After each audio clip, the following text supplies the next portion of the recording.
Greetings to the entire Raindrops family on this World Braille Day 2021.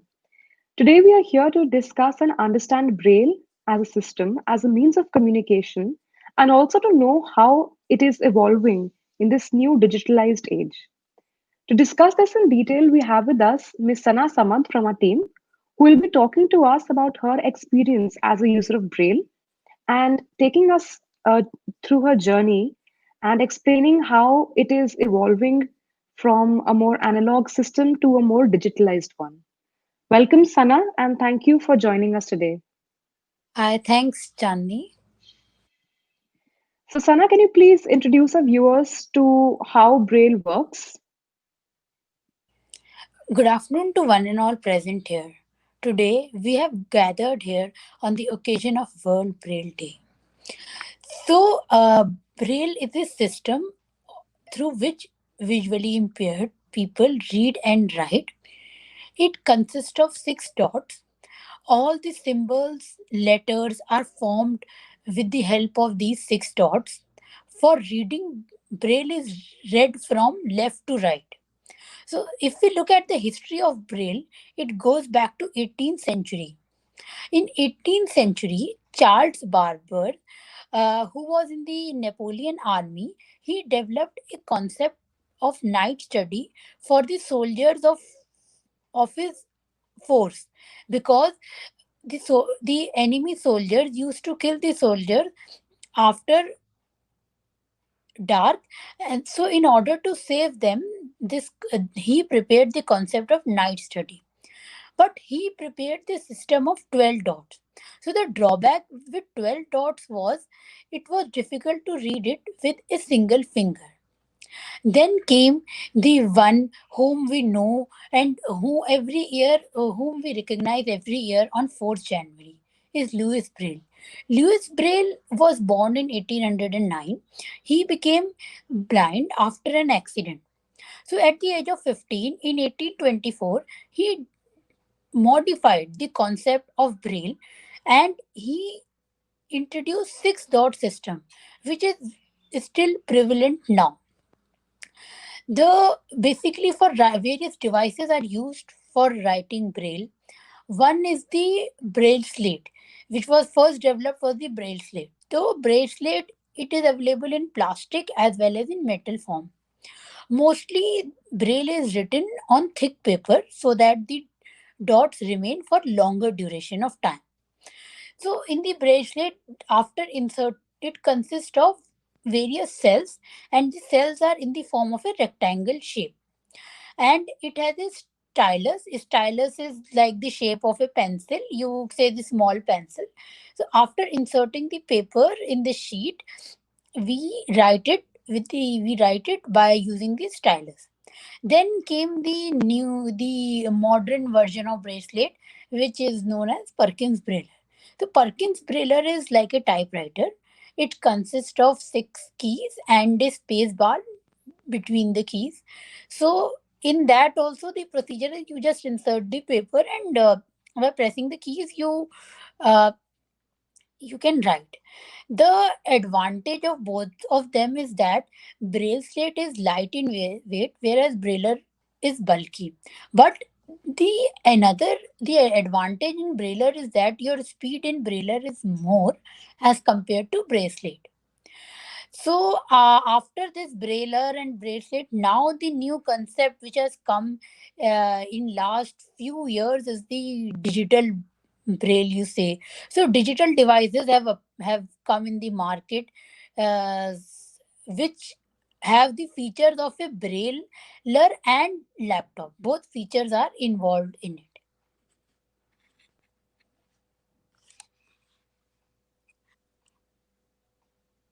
Thanks. Right, right, Sana. So, can you please take us through your journey as a user of Braille from your days as a school student to now as a working woman? How has Braille changed and evolved over these years? I My journey started with braille when I was 5 years old. Since I became visually impaired when I was 2 months old. So So when I started the journey, at that time bracelet was available in the market. So I started writing on bracelet. Then brailler came into picture.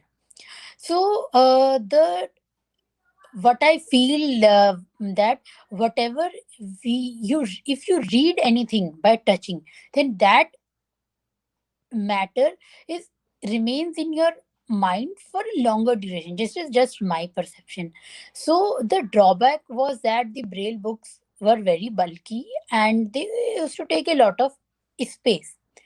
But then in I gradually when computer came, so I gradually started shifting to computer. And so in 2007 I started writing on computer with the help of screen reading software, that is JAWS. But till class 12th I used to read the books in braille, but I started writing.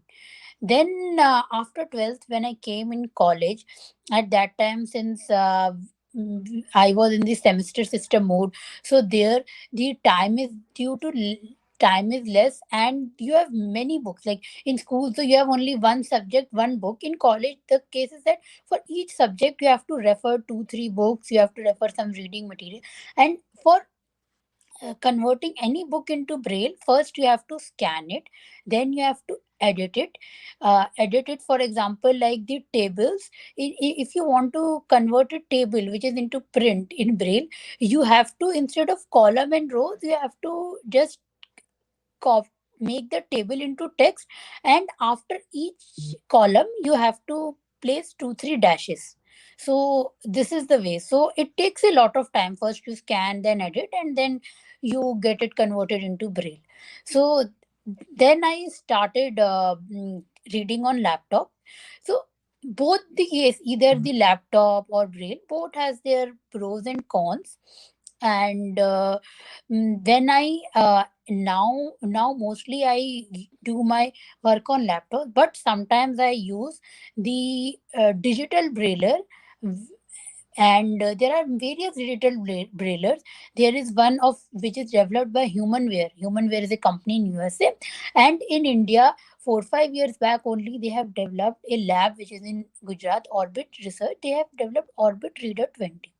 So Orbit Reader 20 is a consist of 8 cells. 8 cells means 6 are for writing and two are, one is for pressing enter and one is for backspace. So in Orbit Reader 20, the advantage is that whatever you save, it gets saved into TXT format, and you can even copy that file with the help of USB in your laptop. You can also connect that Orbit Reader device with the help of Bluetooth in your phone, and whatever is displayed on your phone screen, you can easily read it on Orbit Reader.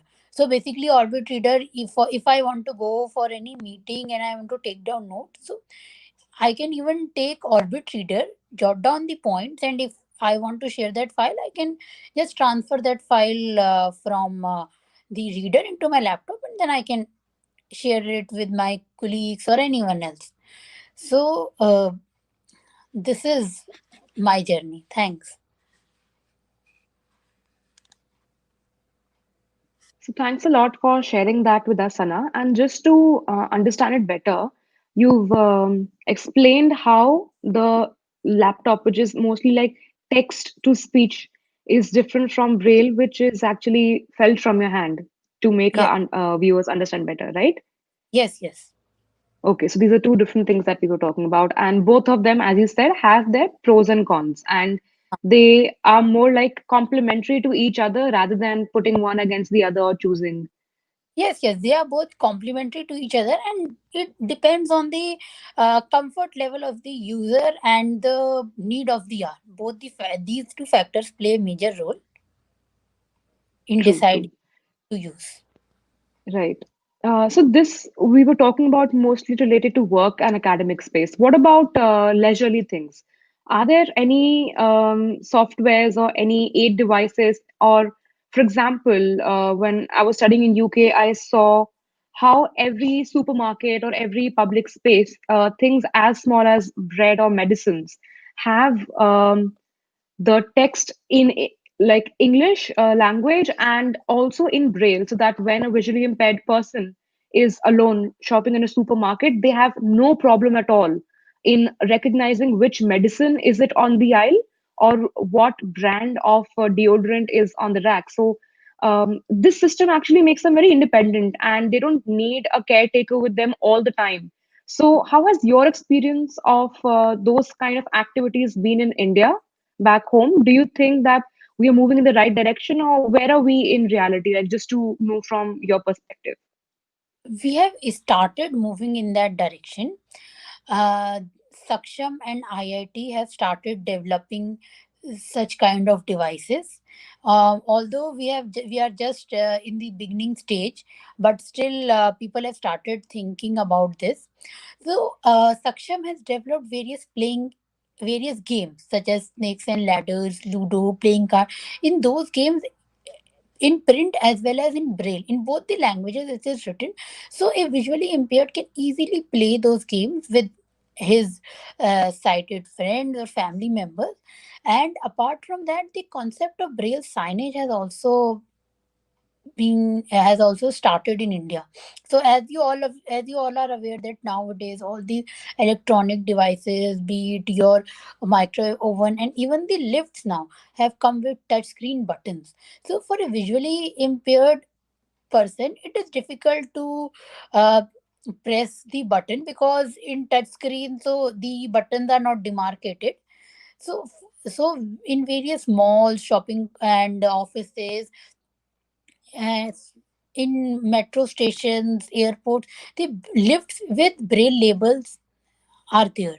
And in some museums, in some few colleges of Delhi University, they have also uh, put braille signages so that a visually impaired person can easily locate which room is this, and if he wants to go to a classroom, so he can easily locate. But these things have just started in India, and it is just in the beginning stage.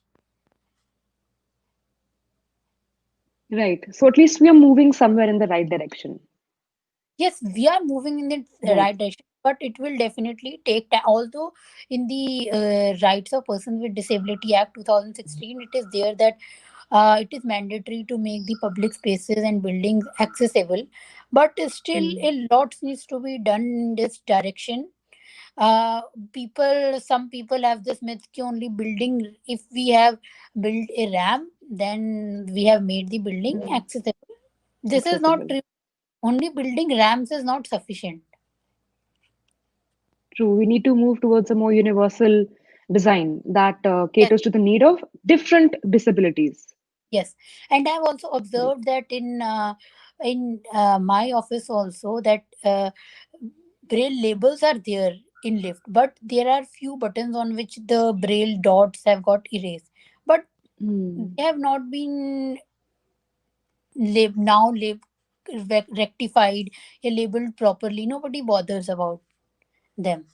So it is not a one time process. You have to keep on Right. checking, keep on modifying, keep on changing. Very true. Very true. So, talking about these positive developments that we just discussed, be it in the colleges of Delhi University or big offices like yours, what about areas or rural areas in India where these technologies have not reached, and also coming to not just geographic disabilities, but also how the cost of these technologies, like the ones you just mentioned, whether it's the Braille slate or the Orbit reader, or these very nice developments being done by different IITs from all over the country. Do you think that firstly they are accessible in terms of their cost to people, and secondly, in your personal experience, do you think that they have reached to different parts of the country where probably people might need it even more? In urban areas, still you can see these orbit readers, signages, and everything. But if you see the condition of rural areas, it is very grim. In rural areas, even some people are not aware that whether visually impaired can also read and write with the help of Braille. They are not even aware about what is the concept of Braille. And these devices, definitely the Orbit reader, or you say the signage, is very costly. It's like the cost of Orbit reader is 20K. So 20K is not that a common man can afford it. It is difficult for each and everyone to afford it. And the Braille presses also, they are also located in mostly in urban area. So in rural areas, Braille presses are also not there, and these devices are not available at subsidized rates also, so that the marginalized section of our society can purchase it.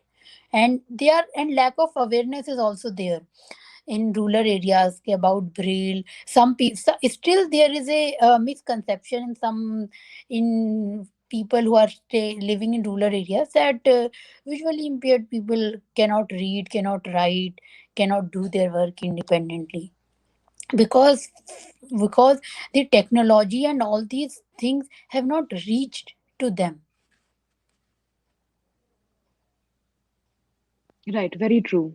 So I think the way forward from here would definitely include having people from different socioeconomic stratas and different geographic locations, and also subsidizing these technologies. So the government and the policymakers, different ministries should definitely look into this and see how these technologies can be made accessible to people who really need it, despite of their location and socioeconomic status.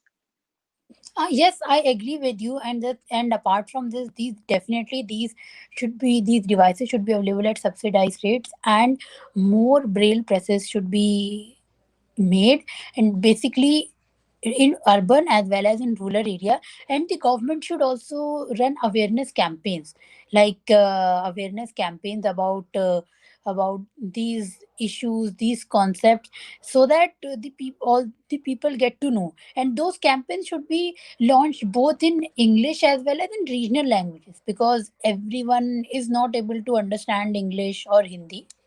So that and mm, if the government should ensure that the act which is there, 2016 RPWD act, it should be implemented. It is not just that it is on paper that all the buildings and public places should be accessible. It should really be made accessible. Thank you, Sana, for sharing with us your insights and your real lived experiences. I'm sure that everyone who watched this broadcast was exposed to a lot of new insights, and I personally got to know a lot from you. And I hope that we continue moving, like we just discussed, that we have started taking baby steps towards the goal, but these are not enough. And definitely the pace and intensity should be increased, and it should be more inclusive, taking everyone with them so that everyone can be benefited from the advancement happening in the field of science and technology for persons with special needs. Thank you for joining us, Sana, Thanks. It and was wishing you a very happy World Braille Day. thanks, and I also wish all the viewers a very happy World Braille Day. And it was pleasure uh, joining. Thank you, Sana, and thanks for watching, everyone. Please continue watching all our episodes where we continue discussing different aspects of disability and discussing new ideas and insights from not just experts in the field, but people with real lived experiences. Thank you.